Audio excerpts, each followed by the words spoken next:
农业部为2021年到2024年提出100亿基金改建的计划，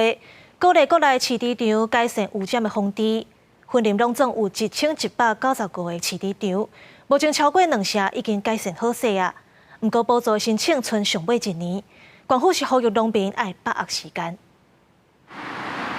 包装的地方会当予猪的排泄物纳入其中，减少清洗猪条所产生的废水，并透过智慧侦测系统调整电风和水源，要防止臭味飘散，让养猪的空间保持清气，提升养猪的有生率。猪条的臭味有无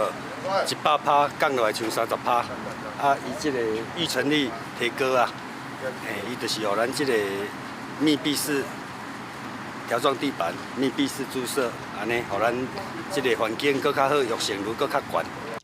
云林县养猪的户数1195场，饲猪的数量大约156万只，占全国1/3。但过去传统的猪条，大部分拢是按摩头实生的地板，还是开放式，也造成饲猪的臭味飞去外面，影响空气品质。农业部于2021年提出4年100亿基金的养猪场改善计划，目前云林县已经有300多场进行改善。我们大家去争取了，已经22%的养猪场已经进行改善的部分，那将近还有70%多的那个养猪场还没改善，所以这个部分呢，我们希望我们继续努力，然后改善我们养猪的环境，也让提供国人最好的猪肉。农处表示，这几年来环保意识抬头，饲猪的饲养店因为设备老旧不堪，污水池的容量不足，产生环境污染，造成民怨。现在透过饲猪100亿基金的计划补助，会当改善吐舍环境。目前计划剩最后1年，还有饲猪农爱把来申请。记者王云报道。